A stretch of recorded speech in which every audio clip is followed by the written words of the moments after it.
Boa tarde.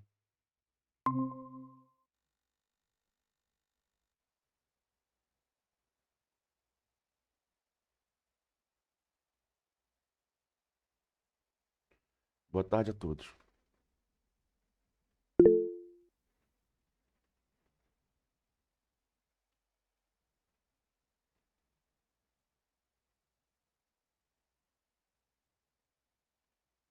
Vamos esperar aqueles 5 minutinhos para o pessoal acabar de entrar.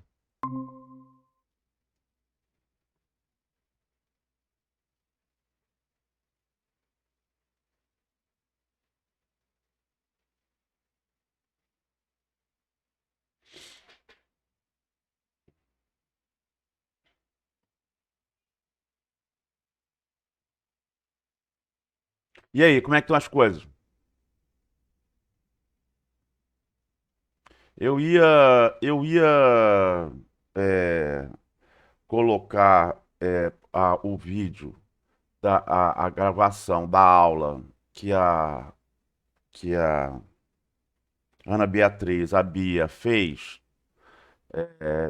no semestre passado, para a turma do semestre passado, mas eu achei que não faz muito sentido, não. Eu vou disponibilizar o vídeo. Vou disponibilizar o vídeo do jeito que eu faço com as outras aulas assíncronas. Do jeito que eu faço com as aulas assíncronas, né? Daí vai poder assistir e a gente pode conversar nesse horário, tá certo? Mantendo síncrono. Porque se é gravado, não vai poder interromper ela, não vai poder fazer pergunta na hora, vai ter que guardar a pergunta para fazer depois. Então acho que fica melhor a gente aproveitar esse tempo para não para assistir no gravado. Eu vou disponibilizar lá. E aqui a gente discute a disciplina, né? Naquilo que for necessário, tá certo? Tá certo, professor. Acho que é até melhor também, porque a gente pode pausar o vídeo e ver com mais calma. Exatamente, exatamente. Se fosse ao vivo, como vai ser no dia 11, não é 11? Não é 11 que está marcado? Com Da a, Vanessa é dia 11. com a Vania, dia 11, né? Então no dia 11 vai ser ao vivo. É isso aí, 11. Vai ser ao vivo. E, e aí sim, aí dá para interromper, perguntar, essas coisas assim. E eu vou fazer a mesma coisa com o da Vani. Depois eu vou deixar gravado, suspenso, né? Suspenso não, deixar no canal lá, na playlist lá.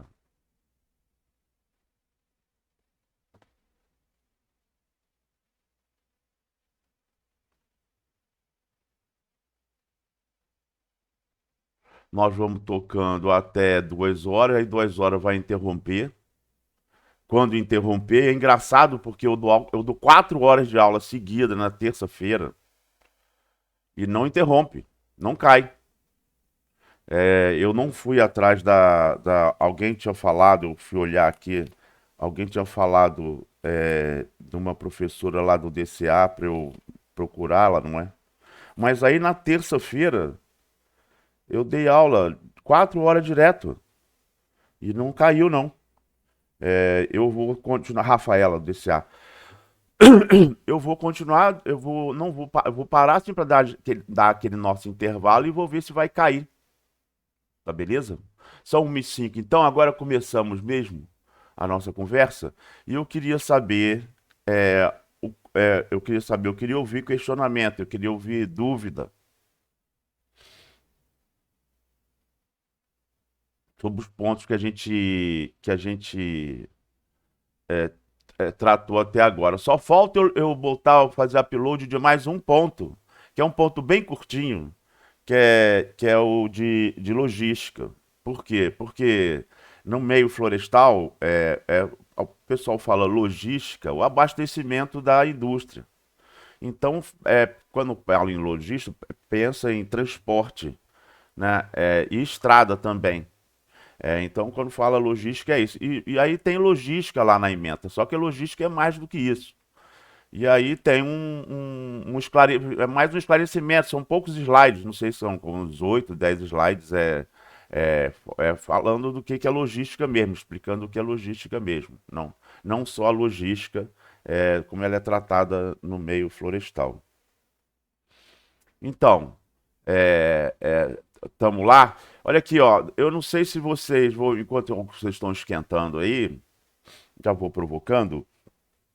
Eu não sei se vocês estão vendo com essa discussão da queimada no desmatamento, que eu já falei o que eu penso sobre isso, eu penso bem feito. Mas na verdade a queimada não é tão grande quanto. Não é tão grande. Se você pegar um gráfico da queimada, desde que ela é registrada, ela já foi muito pior e ela oscila de um ano para outro. Isso tem a ver até com o clima e com a economia. Se tem dinheiro, a tendência é investir mesmo. E enquanto a gente não cria juízo para fazer a nossa floresta valer e ganhar dinheiro com floresta, fazer a floresta valer dinheiro como um negócio, não é? Eu estou falando especificamente floresta natural por causa da questão da queimada, né? Das queimadas da Amazônia. Então, enquanto a gente não produz dinheiro, enquanto não tem engenheiro florestal em quantidade suficiente engenheirando lá, não é fazendo copia e cola de plano de manejo, de plano operacional anual, não. É engenheirando mesmo. Aí não vai dar. Não vai produzir dinheiro a ponto de ser competitivo. A floresta dá muito dinheiro, dá sim. Mas ela não é competitiva em relação aos outros agronegócios, em termos de volume. Por quê? Porque a gente explora só uma parte, dessa parte a gente explora muito pouco e a gente só volta naquela área daqui a 25 anos, 30 anos. Tem gente que fala que o melhor seria 50, mas a gente já voltou muito menos, muito, muito antes disso, com volume até maior do que o explorado na primeira vez. Mas a gente só. Aí precisa da engenharia e de engenheiros para explorar outras coisas. Porque se eu exploro madeira no ano e o ciclo de corte da madeira é de 25 anos, de 20, seja lá o que for, nós já temos informação sobre isso. Mas se eu exploro, por exemplo, cipó, cipó titica, o ciclo de corte é de 5 anos, de 6 anos. De 5 anos, de 6 anos. O seu exploro semente, não das mesmas espécies, mas porque tem a ver com a fenologia, né? Tem espécies que não florem todo ano, né? Então, não das mesmas espécies, mas todo ano tem alguém florindo, tem alguém frutificando numa área de floresta. Então, esse ciclo de corte seria anual. Quando que a madeira já pagou tudo, já subsidiou tudo. A estrada, o SIG, o licenciamento, as placas, as balizas. A exploração desses outros recursos é muito barata em comparação com outros recursos. Claro que todos eles, isoladamente, nenhum deles seria viável. Não viabilizaria uma floresta, um manejo de uma floresta, como a madeira viabiliza sozinha. Por quê? Porque ela tem quantidade, ela tem um bom preço, ainda mais se você agregar valor, mas ela tem quantidade, não é? E tem liquidez. E isso é muito importante. Se você for ver, um saquinho de folha de pau d'arco custa, deve estar custando uns R$ 3, R$ 3 a R$ 4. Deve estar custando uns R$ 3 a R$ 4. Ah, que beleza. Então é muito dinheiro para um saquinho, cara. Imagina, eu derrubo um pau d'arco e pego todas as folhas e boto em saguinho. Não, não, aí você não consegue. Você consegue ver lá tem loja que é especializada e tem lá aquela quantidade que ela vende. Se você encher um caminhão de saquinho, você não consegue. Aí seria o caso de agregar, né?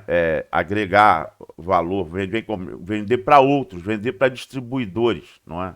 Ou então tirar a essência, né, ter uma indústria voltada para aquilo, para tirar a essência e concentrar a essência em vidrinho. Você já encontra em farmácia, normalmente você já encontra em farmácia vidro daquele arranha-gato. Aquele arranha-gato você já encontra. Mas tem um monte de outros produtos na floresta que você encontra na feira, né? Você encontra no mercado, aquele cara da banquinha lá que vende, mas ele vende numa quantidade relativamente limitada, não é? Então você teria que fazer agregar mais valor, ter uma indústria voltada para isso. Aí sim, para poder distribuir, para poder exportar, para poder fazer algumas coisas assim nesse sentido. Mas alguns produtos, hoje, não carecem, eu estou falando, não carecem de agregação para você comercializar tudo. Eu estou falando de semente, eu estou falando de plântulas e plantas jovens, estou falando de cipó titica. Cipó titica ele é exportado, né? Dá um bom dinheiro. Tem outras bromélias e orquídeas, algumas não posso dizer todos, não é? Mas eu posso dizer que algumas bromélias, algumas orquídeas não teria dificuldade de escoar, de vender, não é? De comercializar. Eu mesmo, se eu tivesse na área, se eu tivesse militando ainda na área, eu ia procurar nas minhas orquídeas e nas minhas bromélias não o consumidor final. Eu ia procurar aqueles melhoristas. Tem os orquideiros, os orquidófilos, se reúnem todo ano. Tem uma reunião de vários países, se reúnem todo ano. Uma vez eu vi, foi no Jardim Botânico a reunião deles, no anual, foi no Jardim Botânico de Brasília. Eu estava morando lá na época. E eu percebi que a maioria, tinha muitas orquídeas diferentes, bonitas, né? Mas eram da mesma espécie. Era só melhoramento genético e variabilidade. Explorando a variabilidade genética, modificando o cor, tamanho da flor, sabe como? A folha. Impressionante, impressionante. Como a gente pode falar, que aí quando eu falo de manejo de floresta, manejo de verdade, a gente não ia pensar só em flora. A gente teria que pensar em fauna também, não é? E o Brasil exporta, lá nos Piabeiros, ali na região de Barcelos, tem os chamados piabeiros, que exploram peixes ornamentais. Vocês devem ter visto já. O neon, aquele pequenininho, parece que é neon mesmo. Só, se você compra 30, bota dentro do aquário, some. Parece que não tem nenhum. Que ele é pequenininho, anda em cardume. Aí, o neon a gente exporta principalmente, né? Exporta vários. Mas exporta muito neon, muito acará-bandeira e acará-disco. O piabeiro, ele ganha o suficiente para levar aquela vida de caboclo lá, aquela vida lá de caboclo, uma vida humilde, uma vida simples, né? Então, era para ganhar mais se pudesse agregar valor. Quem ganha, o intermediário que compra do piabeiro, que entra lá no igarapé, que compra do piabeiro, que transporta, que bota o barco, que transporta, a gente tem que parar de ficar botando o intermediário como bandido da parada. Não é não. Não é não.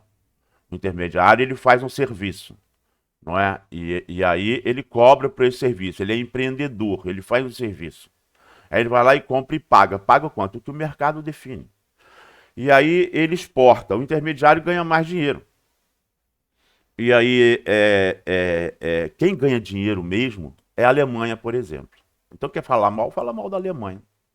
Que inclusive é o país que mais deu dinheiro de graça para o Brasil no fundo, no PPG7, no programa piloto do G7. Quando justamente o Brasil bateu o recorde de queimada, o G7, na época, G7, o grupo dos 7 países mais ricos do mundo, criou um programa para financiar ações sustentáveis, vamos dizer assim, na Amazônia.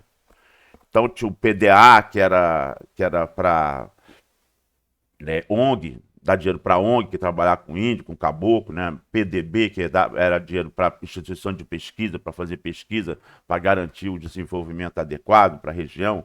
Tinha o subprograma SPRN, o Programa de Política de Recursos Naturais, que era para construir os órgãos estaduais, construir os órgãos estaduais de meio ambiente em todos os estados, que não tinha.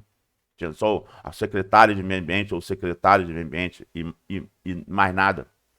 Construir e equipar laboratórios de SIG, né? Fazer o macrozoneamento, fazer o macrozoneamento dos estados, não é? Fazer a base cartográfica que não tinha base cartográfica. Tudo isso foi dinheiro dado. O Brasil ganhou de graça. Tinha o PDI, que é o Programa para o Desenvolvimento de Comunidade Indígena, para o desenvolvimento de ações sustentáveis em comunidade indígena. Né? Eram os 7 países. Quem mais deu dinheiro foi a Alemanha. Quem mais deu dinheiro de graça, sim, foi a Alemanha. A Alemanha, ela importa a acará-bandeira, a acará-disco, e eu vi uma vez um documentário impressionante o que eles já fazem com esses acarás. Como eu estava vendo só os acarás. A variabilidade de cores, a exploração da genética do bicho, de diferentes tamanhos. Né? Por exemplo, o beta, peixe de briga, ele não é assim na natureza. Tem guppy que você encontra, aqui, até aqui.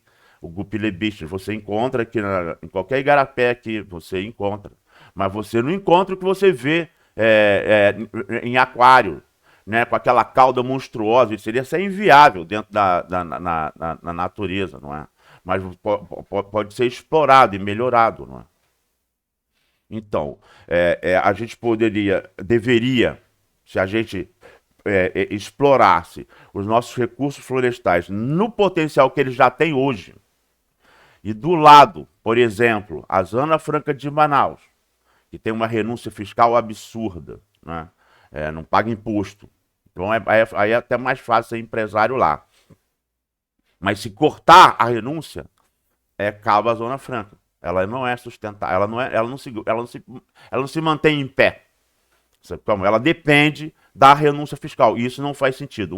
Na minha opinião, uma coisa é você ter feito o FISET, o Fundo de Investimento Setorial, e ter dado 95% a fundo perdido para o Brasil passar a ser autossuficiente, até exportador.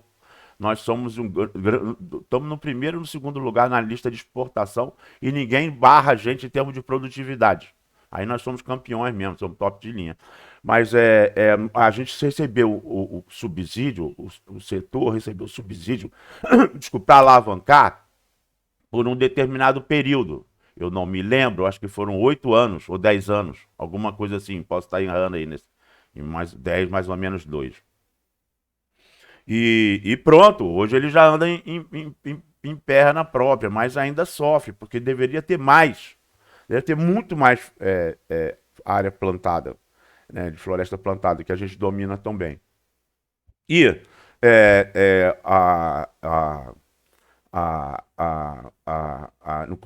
no caso, no floresta natural, nós temos um monte de recursos. Desculpa. Nós temos um monte de recursos que a gente não explora.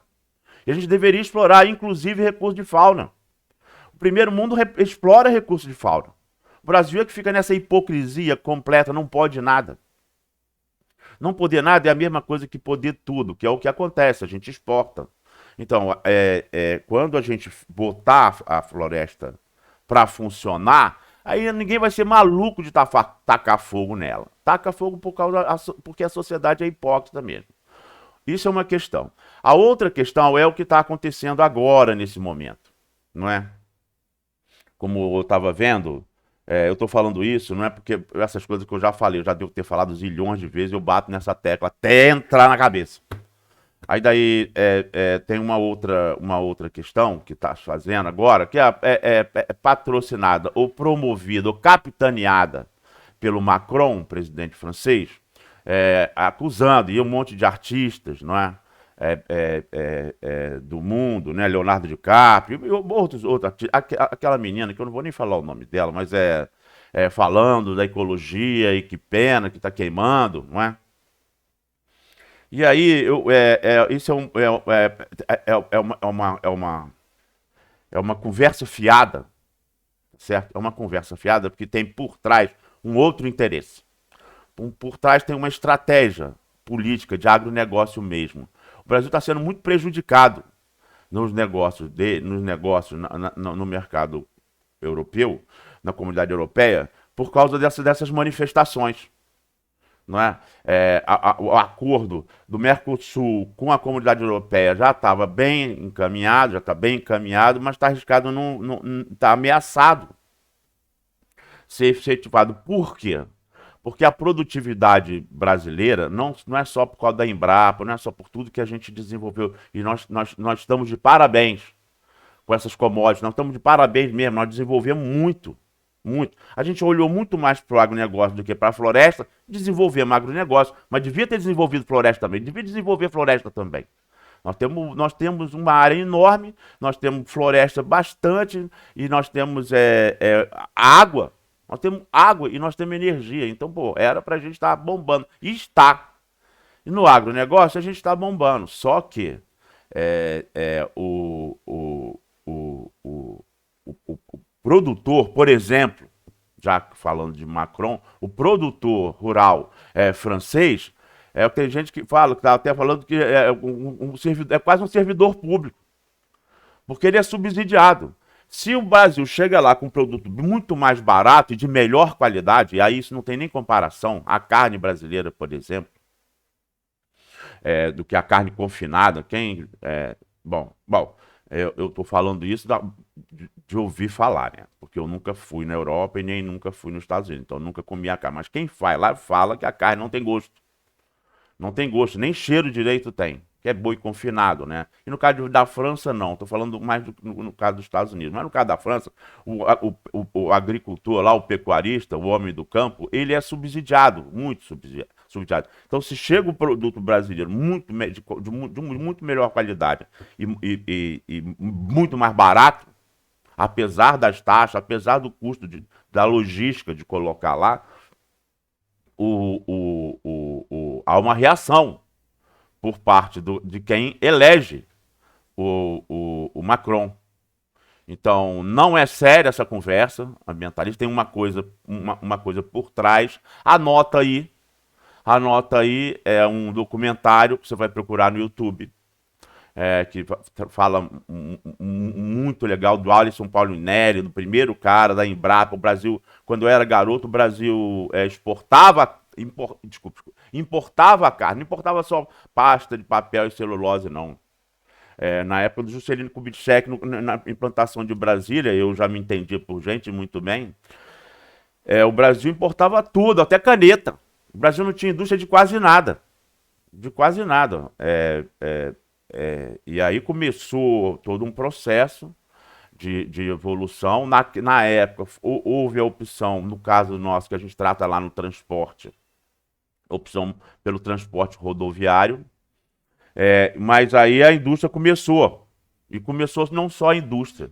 A gente não importava só um monte de quinquilharia, a gente importava também pasta de papel. Papel a gente importa até hoje, mas a gente já produz muito papel, celulose, exporta, né? E a gente importava também carne, comida. E hoje não. Hoje nós somos os maiores produtores de um monte de coisa. Se não somos os maiores, estamos em segundo lugar, estamos ali e ainda com potencial de crescer muito. Então, eu sugiro que você anote e assista Cortina de Fumaça, esse documentário, para se esclarecer melhor. Tá lá o Alisson Paulinelli, que foi um pesquisador. Diz que na época distribuiu 3.000 agrônomos para o mundo inteiro para ver o que fosse de melhor, né? Pegasse o que fosse de melhor, não é? Mais ou menos nessa época foi criado o INPA, o Instituto Nacional de Pesquisa da Amazônia. A gente não sabia nada sobre a Amazônia hoje. A gente sabe, nessa época também, radar para a Amazônia. A gente está num boom de crescimento, mais ou menos, porque também tem o problema econômico, tem um problema da pandemia, então a gente vem encarando problemas, mas a gente está muito melhor do que já esteve no passado, né? A gente vem crescendo.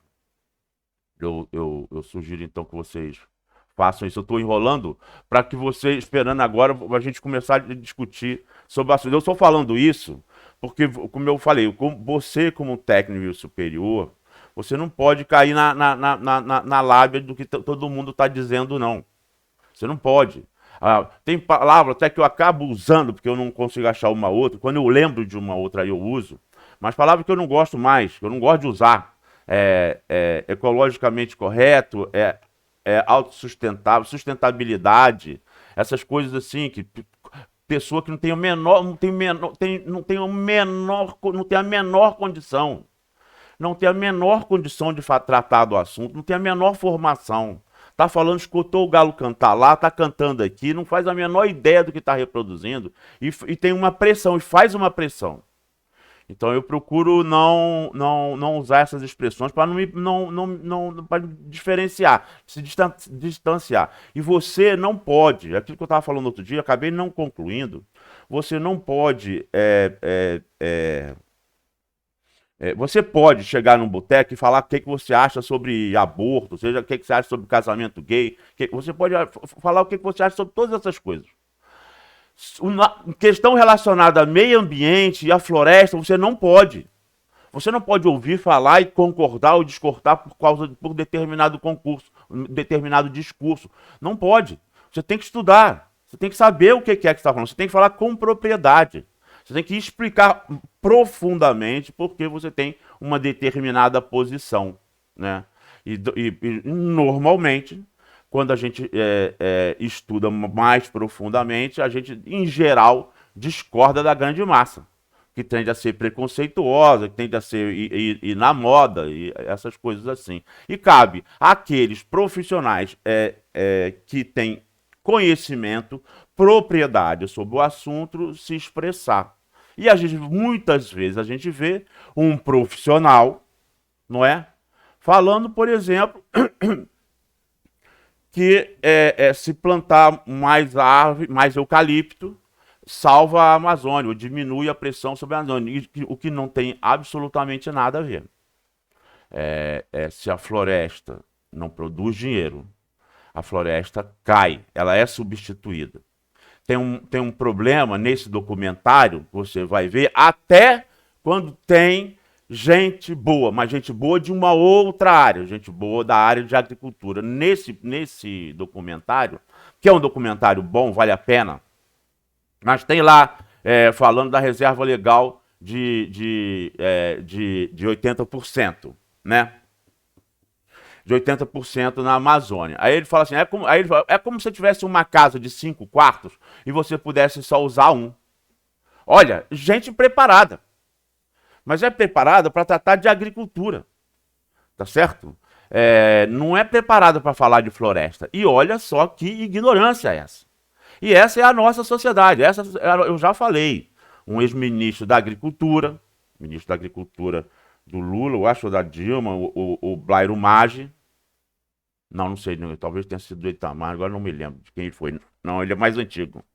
Não, mas que foi o maior sojicultor do Brasil, não sei se ainda é, o maior sojicultor do Brasil, que foi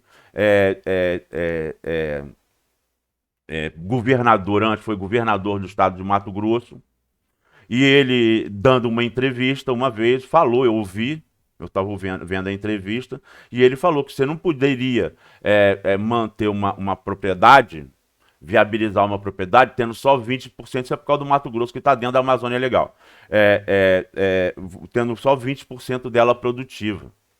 Não é verdade. Eu fiquei na dúvida se ele estava falando aquilo por ignorância ou por má fé. Porque por ignorância, eu não sei o que é pior. Não é? Hoje eu acho que foi ignorância mesmo. Mas às vezes poderia ter sido má fé, para enganar o resto da sociedade. Essa entrevista foi dada na discussão, na época em que estava sendo discutida a renovação do Código Florestal Brasileiro. Né? Ele falou, o novo Código Florestal Brasileiro. Não é verdade. A gente não tem mais Código Florestal Brasileiro. O novo Código Florestal Brasileiro, ele é de 1966, 65 ou 66. O novo é de 65, 66. E ele foi revogado pela 12651. A 12651, o Código Florestal Brasileiro, não fala isso. Isso é uma ignorância, não é Código Florestal. Nós não temos mais Código Florestal. Temos a Lei de Proteção da Floresta Natural, 12651. Lei de Proteção da Floresta, não é um Código Florestal, olha só, são coisas completamente distintas. Um Código Florestal não é só para dizer o que não pode. Um código é um código de procedimento. Não é para proteger. Claro que acaba protegendo, claro que é para proteger também. Mas a gente tem agora 12651, que é a Lei de Proteção de Floresta Natural, que não é um código, e que trata até de coisa que não tem nada a ver, trata de agricultura familiar, trata de coisa até que não tem nada a ver, está no código. E naquela época, por quê? Porque a agricultura estava cada vez bombando e todo mundo na Amazônia, principalmente Rondônia e Mato Grosso, que teve todo um processo de estímulo para a imigração para lá, tinha um tal de integrar para não entregar, era um lema de um governo da ditadura. E aí bota todo mundo para lá. E claro, o sulista, ele até fala que o caboclo do norte, ele até fala, é preguiçoso. O cara é preguiçoso. O índio é preguiçoso. O caboclo... Pô, tu vê que o cara deixa o mato até na porta da casa dele. Ele fala limpar é desmatar. Trabalhar para ele é desmatar e plantar. Para você querer falar para um sulista, embora exista, mas você falar para um caboclo que vem do sul, que tem toda aquela carga europeia de desmatar e plantar, cultivar e criar, falar em manejo florestal é mais difícil. É muito mais difícil, ele não compreende direito isso. Né? É muito mais fácil você falar em manejo para um seringueiro, para um caboclo, manejo florestal, do que para um migrante, não é? Bom, eu estou dizendo isso porque, então, conforme foi chegando o pessoal e amaciando, vamos dizer assim, amaciando a terra para os grandes proprietários começarem a comprar a terra de todo mundo e fazer grandes fazendas, porque, na verdade, a pequena propriedade ela é inviável, lamento muito dizer isso, mas não sou eu que estou dizendo, é a economia. A tendência é a mecanização completa, o que dá para mecanizar é mecanizar. É só você pegar uma Klabin, ou uma fibra, o quanto que ela é mecanizada e tentar comparar com o pequeno lá fazendo com o machado ou com a motosserra. Quem que vai ter o menor custo de produção? Você já viu isso? Então, da mesma forma que acontece isso com floresta, acontece isso com a agricultura também. Quanto o cara ganha por ave? Ele não ganha absolutamente nada, não ganha quase nada. Por isso é que ele tem que criar ave pra caramba. E ele, como pequeno, não consegue criar ave pra caramba. Né? Só quem sai dessa conversa, de que pequeno é viável, é na floresta. Na floresta, não. Na floresta, o caboclo, ele é muito valioso. Ele é muito mais valioso que você na floresta. Você é valioso no escritório, no computador e andando lá para gerenciar. Mas no mato, com o senso de direção que o cara tem, com o conhecimento que ele já tem acerca das espécies, do clima, do que é perigoso, do que não é, onde é que pode ter cobra, onde é que pode não ter e tal. Isso, ele é mais valioso que você. E aí, quando você está trabalhando com manejo de floresta, você contrata, cada vez que você amplia o leque de produtos, mais emprego você dá para essa rapaziada. Só a nossa floresta natural, né, que foge a essa tendência do pequeno ser inviável. Ele é inviável, ele acaba saindo mesmo do projeto de colonização. Você vai me cobrar, porque tem um livro, e eu não lembro o nome dele, que foi justamente um estudo feito nos projetos de assentamento do INCRA. O INCRA, não sei se você conhece o INCRA, Instituto Nacional do Corte Raso da Amazônia. O INCRA, foi feito um estudo dos projetos do INCRA e quase ninguém estava mais assentado lá. Virou chácara de quem é da cidade, para passar fim de semana, passar as férias, virou outras coisas assim. Quase ninguém mais dentro dos processos. Só serviu para desmatar. Desmatar e passar por contrato de gaveta passar o direito de posse. Foi só para isso que vem servindo, não tem como. Ah, mas é porque tinha que ter política só se a gente fosse a França, para subsidiar, né? E não precisa. Não precisa subsidiar, no caso, a agricultura familiar, porque ela é inviável. Ah, mas peraí, eu conheço gente na região serrana do Rio de Janeiro que vive de agricultura familiar e não vive mal, não. É verdade. Você vai ver isso. Tem gente que produz agricultura orgânica, então a agricultura orgânica é mais artesanal, tem associação dos produtores de agricultura. Tem isso, é verdade.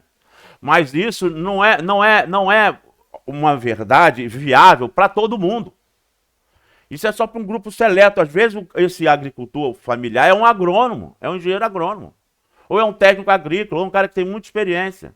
Sabe como? Um agrônomo que resolveu morar no mato, com a mulher, com a família, de uma forma bucólica, beleza. Aí tá beleza, ele sabe o que ele está fazendo. Sabe como? Mas como política pública, é uma irresponsabilidade a gente pensar nisso. Aí tem que estudar mais, para não ir nessa. Tem que ter política pública para garantir. O cara vende a terra dele porque não tem política pública para garantir. Não tem como garantir, não tem como.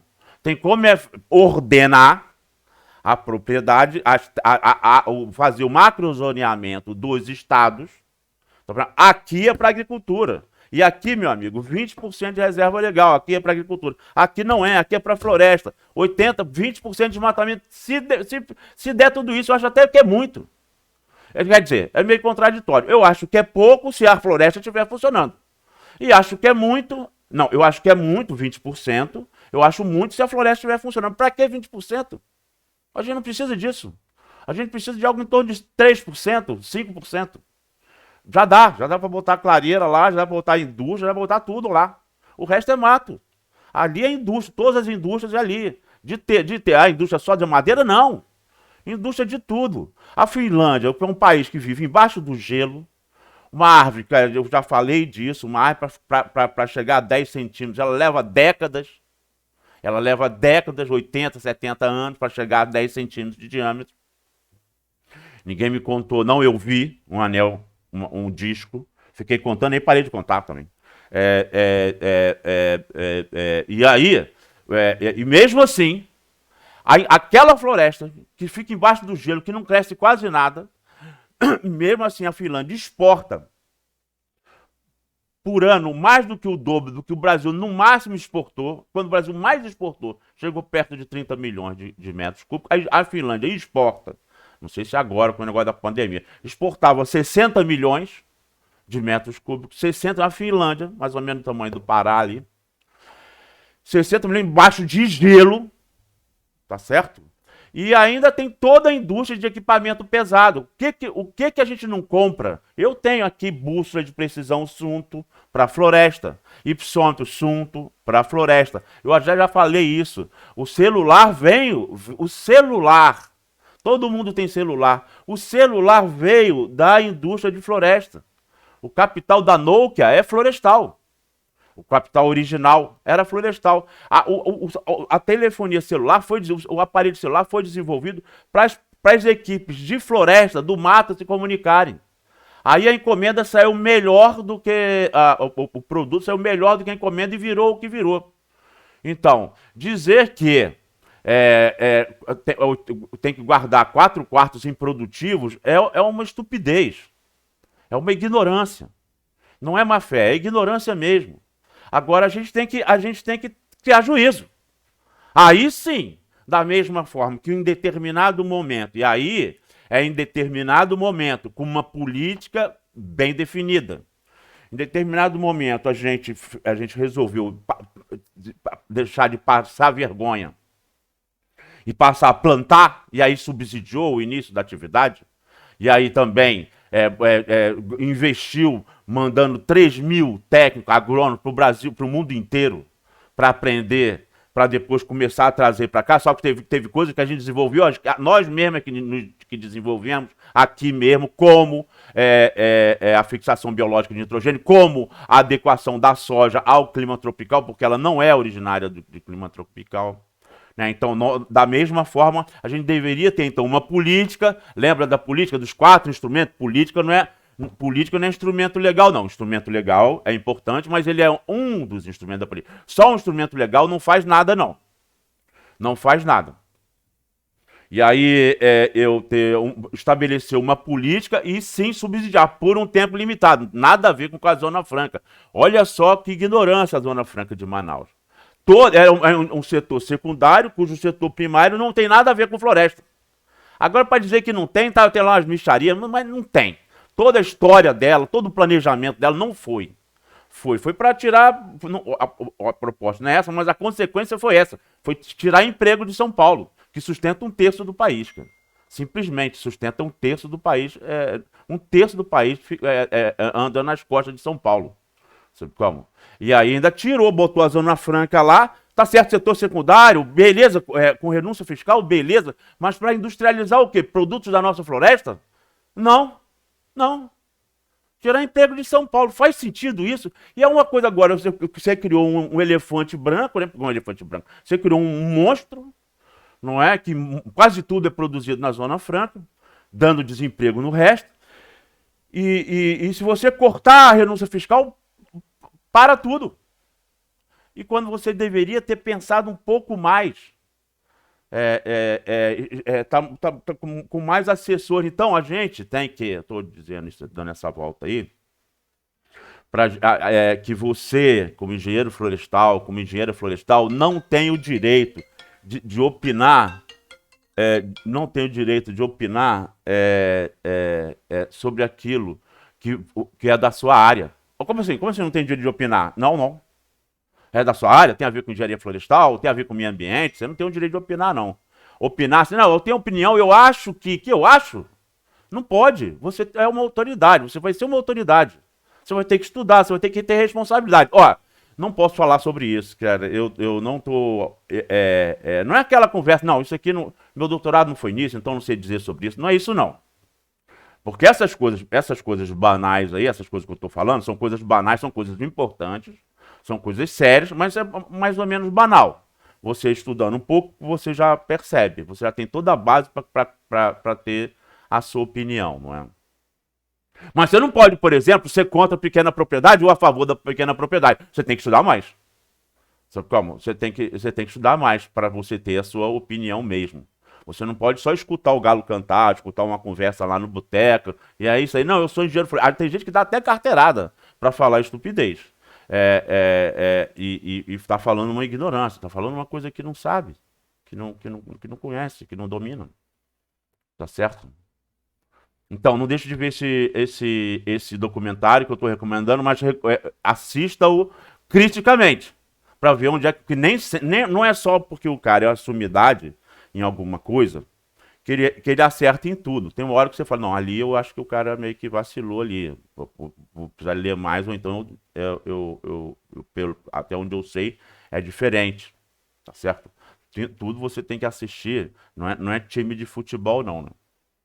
Eu sou Flamengo, você é Fluminense, e aí pode mudar time, mudar jogador, mudar técnico, mudar cor da camisa, até a cor da camisa, de repente, um outro uniforme, mas mudar o desenho da camisa, pode mudar tudo, mas continua lá, eu sou Flamengo até morrer, tipo assim.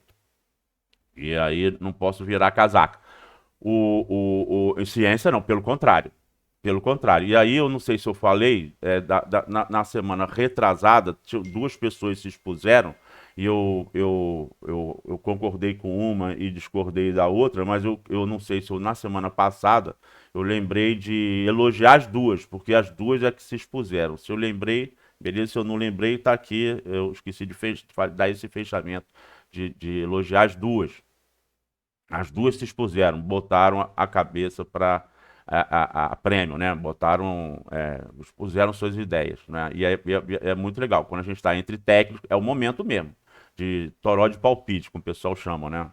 É, é, é, e aí cada um fala o que pensa, depois alguém vai ter que ler melhor sobre o assunto, sei lá, definir aí, e trocar informação. Um grupo é sempre mais poderoso do que uma pessoa sozinha. Um grupo é sempre mais poderoso. Ele anda com muito mais facilidade, cresce muito mais. E a gente tem que aprender a trabalhar em grupo e não individualmente, é, e, e honestamente em grupo. E a gente tem que aprender a trocar, a admitir erro, apontar erro. Não, isso aqui não, isso acho que não, isso está furado. Só que acostumar, tem gente que fala um pouco de uma forma um pouco mais ríspida, tem gente que fala de uma forma um pouco mais mansa. Então a gente tem que aprender a lidar com tudo isso e, em geral, até há pouco tempo atrás, isso era uma característica do aluno da Rural. Era uma característica do aluno da Rural. É por quê? Por causa do alojamento, por causa da convivência no alojamento, não é? É até nas repúblicas, porque na República não 49 são mais juntas, né? Não é igual quem mora numa república, que estuda em algum lugar aqui, mora longe dos outros, não é? Dá para ir a pé muitas vezes para colher, então dá uma ideia perto de onde, então dá essa convivência que o alojamento proporcionava, dava uma característica a, a, a particular ao egresso da Rural, que infelizmente com a pandemia não está podendo aproveitar tanto. Então, alguém tem alguma opinião sobre isso que eu acabei de falar? Aqui pode. Aqui pode falar o que quiser. Aqui pode. Estou falando que não pode falar no boteco. Aqui pode falar o que quiser. Sobre isso que eu estou falando, e principalmente, que é para isso que a gente está reunido aqui, só que a gente não tem como separar a profissão, o indivíduo da sociedade, e a nossa sociedade está vivendo esses momentos, não é? Esse documentário, por exemplo, é um documentário super do bem, mas se alguém for pensar, algum dirigente, alguma pessoa de poder, quiser mudar a política em relação à Amazônia, reduzindo a reserva legal, que eu acho que ninguém tem coragem de fazer isso, mas também não precisa não, é só deixar queimar. Todo ano queima um pouco mesmo. Todo ano queima um pouco, um ano queima mais, outro queima menos, é só deixar. Só já não tinha que mudar a lei não. Daqui a pouco já não tem mais a região para falar. Como é verdade. É verdade, se você estiver em Marabá e você quiser comprar carvão para fazer um churrasco, não tem. Não tem. Se você quiser comprar madeira de Marabá, tem vários municípios no Pará que já foi. Não tem mais. Não tem floresta. Não tem floresta mais. Não tem mais, já foi.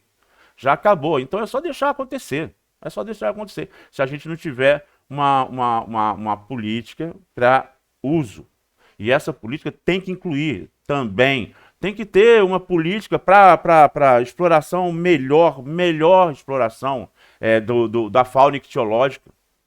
Nós já temos até, só para dizer que não tem, só para não poder dizer que não tem, nós já temos um projeto de manejo de jacaré-açu. Né? Manejo de jacaré-açu em Rondônia. Agora eu não tenho certeza se é Rondônia ou no Mato Grosso. É um manejo, numa reserva extrativista, manejo de jacaré-açu. Mas é só aquele. Existe uma resistência da, da, da superestrutura em geral, ou da sociedade, melhor dizendo, ao manejo extensivo, ou seja, o manejo da população solta. Eu monitoro a população. Não, se for para pegar, para criar, se for para criar, pode. Animal silvestre, aí pode. Legalizado, tal, certificado e tudo, aí pode. Aí deixa a nossa cultura europeia, né? Essa coisa, essa ressaca europeia. Deixa. Se for para criar ou para plantar, pode. Agora, explorar lá no mato, não pode. Isso é uma pena. É uma pena mesmo, porque a gente deixa de ganhar muita grana. A gente deixa de ganhar muita grana com fauna, que a gente poderia ganhar. Mas pelo menos ela está protegida lá. Não está, não. Não está, não. A gente exporta 5 mil. É uma estimativa da Renktas, Rede Nacional contra o Tráfico de Animais Silvestres. A estimativa é de 5 mil gatos, pele de gato, comando tudo. Onça parda, onça vermelha, onça parda, onça pintada, gato maracajá, gato em geral, ferido em geral. Só de gato, fora o resto. Fora o resto. A gente explora 5 mil, exporta por ano. Por ano. A gente movimenta 1 bilhão de dólares por ano, de dólares por ano. E a gente mata quase tudo na captura no transporte, porque é tudo de forma ilegal, tudo malucado. Então a gente poderia ter juízo com o nosso recurso. E o mais engraçado é que a gente fica fazendo isso para dar uma de desenvolvido e o europeu explora. O europeu explora, não só caça, como explora carne de caça. O canadense também, o finlandês também, o americano também, todo mundo. Não, mas só são os pequenos ricos. Também, é verdade. Pequenos ricos, mas nem todos. Nem todos. Pô, você deve já ter visto algum documentário sobre o manejo do alligator lá, daquele crocodiliano dos Estados Unidos, não é? Então as famílias recebem uma cota. Ela recebe uma cota de que ela pode matar todo ano para a população. Pode matar, manejar a população, por que não? Então se a gente pelo menos fosse coerente, bom, não quero que mexa, mas também não deixo ninguém mexer. Não é? Ninguém se mexe de uma forma irracional. Esse é o país que a gente vive. Ainda tem muito feijão para comer ainda. Sim, eu espero um pouquinho, não fala nada, eu começo a falar bobagem de novo. Tem que alguém questionar alguma coisa aí. Pode ser, de preferência, sobre o assunto da disciplina, como eu falei mais cedo. Só falta eu botar 2 vídeos, que vai ser um sobre logística e um sobre. E um.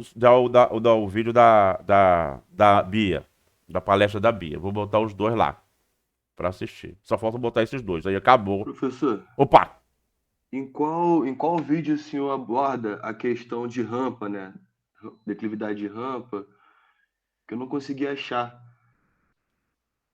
Olha só, é na parte de transporte. Não, é na parte de transporte. É na parte de transporte, onde você calcula a, a, a rampa máxima que a estrada vai ter.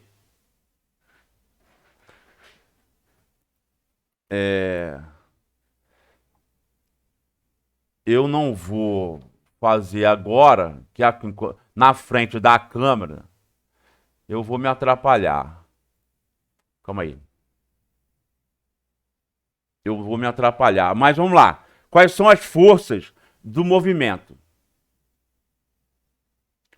A força na roda. A força na roda. Ah, que mais? Me ajuda aí. Sai fora. Faz um tempo que eu não pego isso. Espera aí, calma aí. Vamos direto ao ponto, que é melhor. Lá tá tudo explicadinho.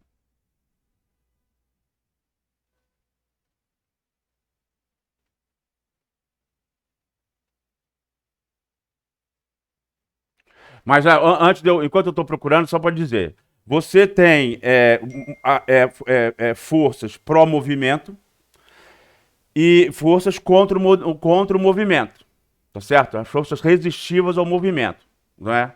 Para você calcular a capacidade, a capacidade de subida máxima, tá certo? Uma das forças resistivas ao movimento é a rampa. Então, a rampa impede o movimento. Subir a rampa impede o movimento. Então, Seria a resistência ao rolamento, né? No caso. a resistência ao rolamento é uma das forças resistivas ao movimento. Aí a rampa também. Show, Resistência ao show. rolamento mais a rampa. Aí daí você isola o I e isola o I, e aí você passa a poder calcular qual é a rampa máxima que o veículo vai poder subir, que a sua composição veicular de carga vai poder subir, considerando a capacidade dela de subida. Tá certo? Aí é a fórmula que eu vou mostrar daqui a pouco. Mas antes de olhar a fórmula lá, vamos só raciocinar aqui. Tá beleza? Então, eu tenho forças resistivas ao movimento, que é o rolamento e a rampa, muito bem, é o rolamento e a rampa. E tenho forças pró movimento, que é a capacidade da máquina, não é? Então, essa capacidade da máquina tem que ser capaz de vencer a rampa e o rolamento. E aí você pode isola a variável rampa, para você saber então qual vai ser a declividade máxima que você vai colocar na sua estrada.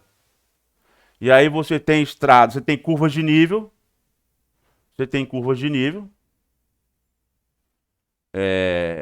e você já calculou qual é a tangente.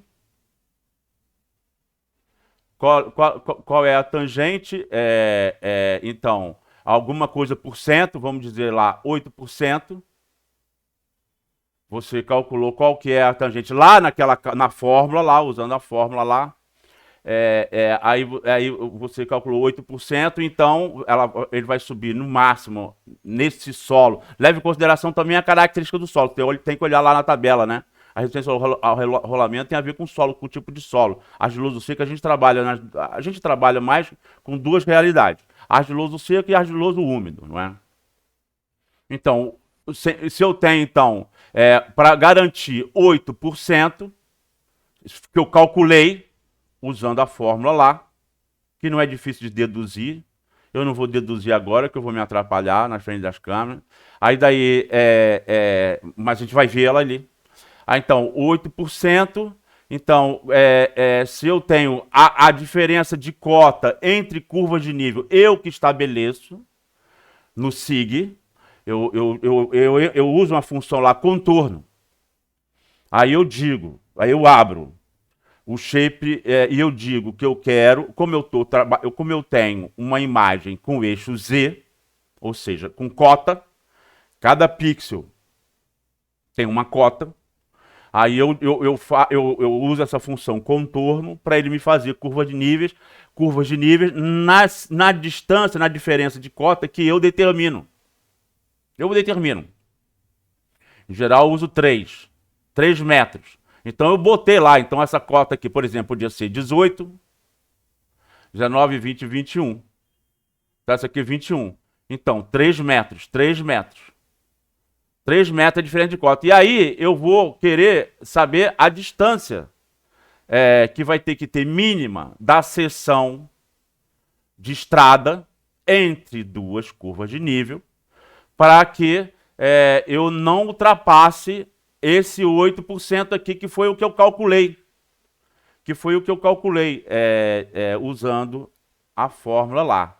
Então, seria o quê? 8%, 3, seria 3 vezes 6, 300 dividido por 8 daria... Não importa. 37,5. 37,5. 37,5. Então, eu posso botar 37,5. O que eu faço agora? Pego 37,5 e divido por 2. Que dá 18,75. 18,75. Aí uso uma outra função. Essa daqui são as curvas de nível que a função contorno fez para eu fazer as curvas de nível. Eu falei, quero de 3 em 3 metros. Podia escolher de 4 em 4, de 5 em 5, de 10. Quanto menor a diferença de cota, mais preciso vai ficar o meu trabalho. Então, o pessoal usa de 3 em 3 metros. Tá, beleza. Então, tá. Agora, eu vou pegar uma outra função. Eu já tenho, então, as curvas de nível na área inteira. Toda a minha área está cheia de curva de nível, né? Tá na área inteira. Toda na cheia com nível. Eu estava pegando só uma seção, né? Aí eu vou pegar essa curva de nível aqui e vou fazer um buffer. Eu vou usar a função buffer. Buffer. E aí eu vou mandar fazer buffer. Aí quando eu chamo a função buffer, que é a mesma função que eu uso para fazer buffer de hidrografia, para fazer APP. A mesma função que eu uso em buffer de pátio, para poder saber a distância, se está na distância de arraste econômico, viável de arraste. É a mesma que eu uso para fazer buffer de estrada, para saber qual, no caso de floresta natural, para saber qual é a área que eu vou poder puxar madeira que está caída lá, mas ainda está de boa qualidade, eu posso aproveitar. essa madeira, não é? Então posso arrastar até 50 metros, né? Então eu uso a função buffer. Eu uso a função buffer para um monte de coisa. Eu resolvo um monte de coisa usando essa função clip, buffer. No caso, a engenharia florestal, para fazer plano de manejo, plano operacional anual, a gente não usa todas as funções que o software, que o SIG oferece, não. Ele oferece muito mais coisas. Professor, Oi. tá dizendo aí que tem 1 minuto. Vai cair. Tá, se cair, a gente dá 10 minutos de intervalo e volta. Então aqui, Tá, ó, beleza. vou fazer o buffer aqui, 18,75 para cada lado. 18,75, 18,75. E aqui também, 18,75 para esse lado e para esse lado. Eu fiz um buffer nas curvas de nível com 18,75 metros para cada lado. Então, se essa curva, o buffer dessa curva aqui não ultrapassou, não encostou no buffer dessa curva aqui, quer dizer que essa distância aqui entre essas duas curvas de nível é maior do que 37,5.